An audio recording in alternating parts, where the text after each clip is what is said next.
Hi y'all, welcome back to my channel. My name is Jupiter James, where I awaken the astrologer within you. You know, I really do feel that before a time of technology, we were a people that were better able to look up at the stars and understand the language of the universe. That way, we were able to understand our birth charts and know exactly what the universe wanted from us. That way we got to our dreams further and faster. And so I'm just here to remind you of the language that you already know, and so that way you are able to read your friends' birth charts, your birth charts, and the people around you. That way we all get to our dreams further and faster, okay? So if that sounds good to you, let's go ahead and get into Mars in the 9th house. Mars in the 9th house is gonna give me someone who is very philosophically driven, and it's all about expansion in their life. They're also gonna be someone that loves the truth and loves to venture out in search of the truth in foreign lands and foreign places. But before we unpack that aspect, let's go ahead and separate the aspect. That way we are able to take each part of the aspect and go do what we may, okay? So what that means is, with Mars in the birth chart for me is always going to show me the motivation of a person. What is this person driven towards, and what is this person driven by?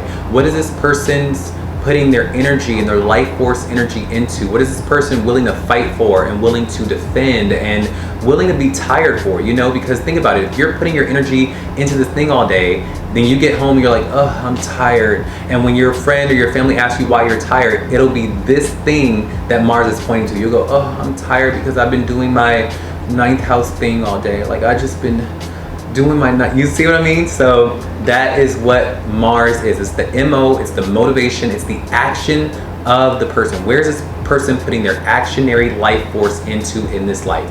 Now, the 9th house is all about truth. It's all about travel. It's all about expansion. It's all about foreign lands, and it's also about your higher education and your philosophy and God. They also say that this is the house of your father, okay? So what happens when we throw, and the 9th house is always ruled by Sagittarius and Jupiter. Remember that. No matter what your sign in your 9th house may be, the original ruler of the 9th house is Sagittarius and Jupiter, all right? Now, what happens when we throw Mars in the 9th house? What happens?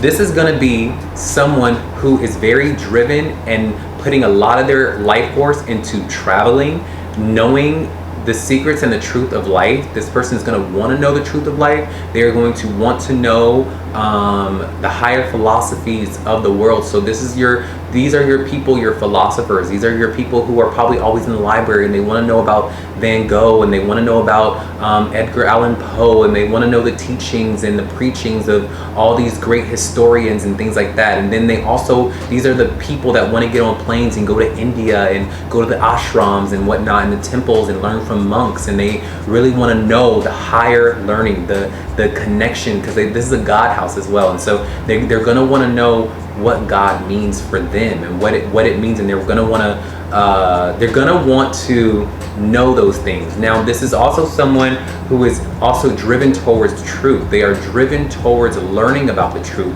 whatever that may be for them. And this could also lend into the territory of someone who wants to grow in their life. They are not going to want to be someone who wants to stay the same. They are going to be someone that from year to year, they are going to want to evolve and change, or at least grow and see expansion in their life. They're not going to want to just like be complacent and go, okay, I have a home now, or no, they're going to want to grow and evolve and always change, because remember that Jupiter and Sag is all about expansion and growth, and 9th house is all about your luck. This person could be very lucky. When this person takes action towards those things of luck and growth and learning, they get lucky, because it is in them moving towards these things and putting action towards these things that they get lucky. I'm sure this person probably found a lot of luck in college, found a lot of things and doors open for them in college in multitudes of realms. It just depends on the sign that's in and what they could actually be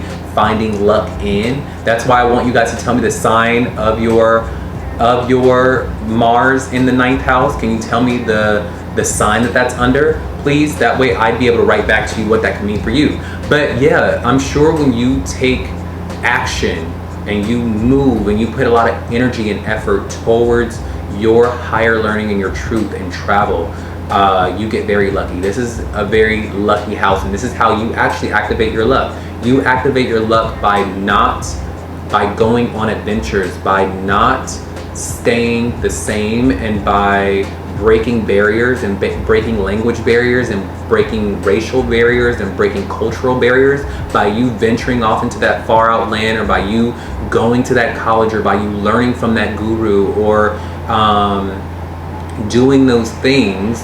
You get lucky. You activate your luck house. This is the house of your luck, and this just so happens to be how you activate your luck. So yeah. Now I would also say that your father, Mars being in the 9th house, you probably had a lot of conflicts, battles with your father. Your father probably tried to.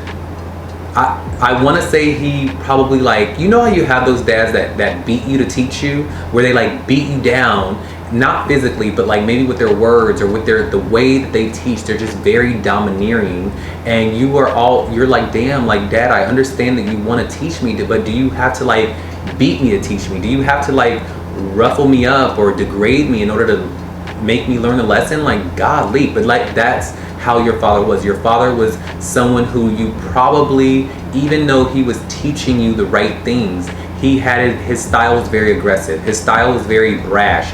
He would say things that would be very hurtful, but far out, maybe 10, 15 years later, you go, okay, I understand what my dad was saying. I understand what he meant. I understand what he was trying to do. I just wish that he could have went about it a better way. Because for this, with Mars in the 9th house, you could have a lot of conflicts with your father. Because your father was a very strong and Martian energy. There's Martian energy in the house of your father. So even if he wasn't strong, the relationship between you two was probably very testy, intense, and I want to really say that it was because he just was someone that probably felt he knew it all, and when he would teach you, he was very almost like competitive with you in a way. Like, damn, why you gotta, like, I'm your son, like, just tell me what you gotta tell me, like, golly, like, you know. But he had to make his presence in the house known, like, I'm the dad, like, you're the son, stay in your place, no matter how old you get, I'm the father, you know. So his way of doing that is kind of like aggressive. Yeah. So if this is ringing true for you, let me know, okay? I'm only behind my books and my computers doing the research, and I would love to see how this plays out in the world. But I really hope that this helped you. Remember, Mars in the 9th house. Go after that big dream or that vision that you may have in your life, all right? Because with this, the visions that you get for your life, they may feel grand and they may feel big, but the minute you put action towards it is how you activate it and make it more real, okay? Well, that was my video, and I will see y'all on the next one, all right? Y'all have a great day. Bye.